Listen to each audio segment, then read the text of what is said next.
When was the last time you did something silly?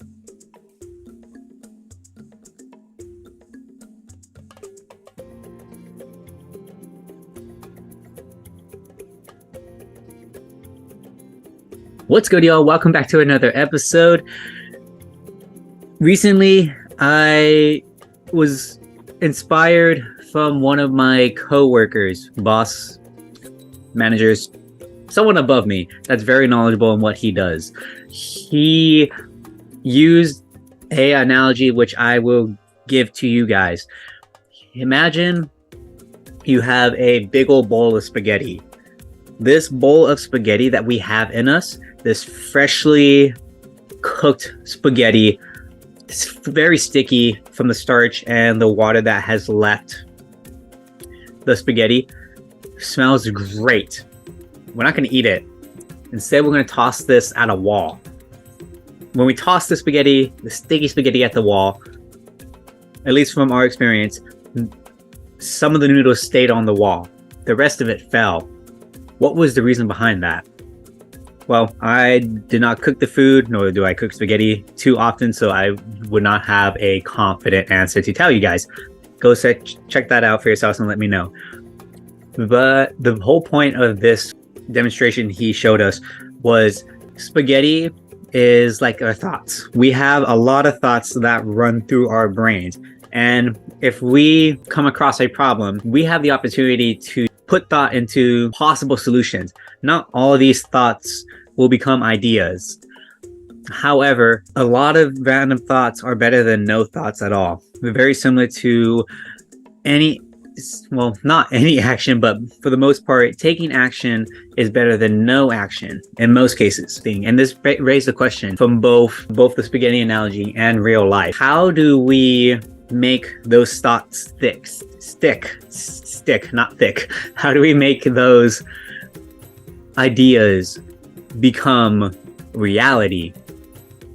I came across this quote a while back, which ties into where I want to go. Your beliefs become your thoughts become your words become your actions become your habits become your values become your destiny.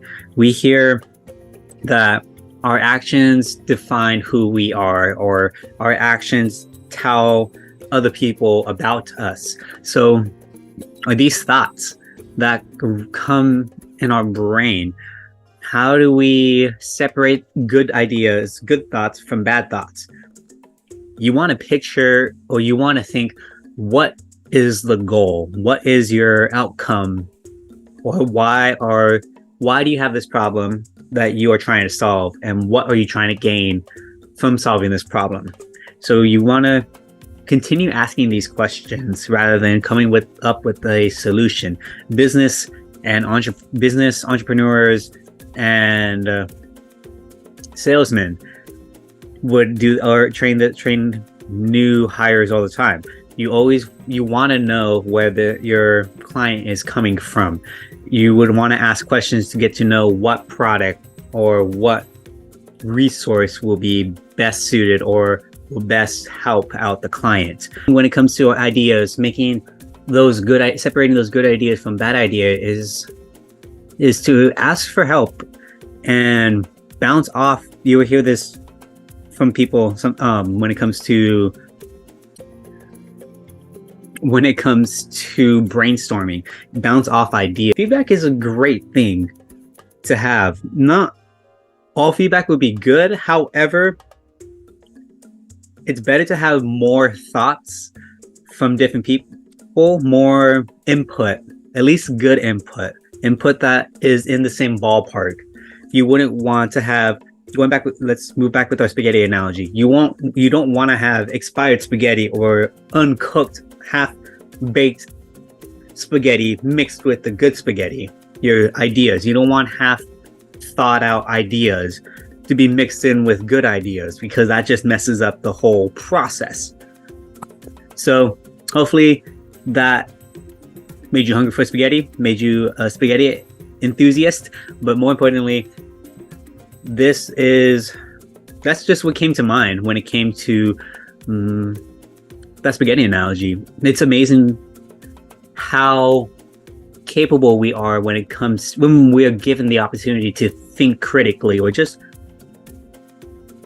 move away from that fear of just coming up with ideas. I noticed many students in middle school, high school, and even college, I'm at fault for this, where we have ideas, we have answers. However, we're too shy to make a mistake. We're worried that our idea or what we're going to say is not enough. It's not worth bringing up. And who knows? Maybe it would be, though you're not going to know. Your idea is going to be really bad because you don't say anything. You hear teachers say depends on which teacher asks you hear this from. There's no such thing as a dumb question except the questions that are asked. And I do believe in that idea that some of the worst ideas are the ideas that are never brought up. Yes, of course, there are exceptions where some ideas you're questioning, how did that even become a thought? Though, for the most part, the worst ideas are the ideas that aren't mentioned. So there is an idea for you guys to think about. Let it cook, let it marinate. If you guys found something interesting, if you guys are hungry for spaghetti again, high five the person next to you. And as always, PSA, pass the smile, stay safe, always stay awesome. See you guys next time.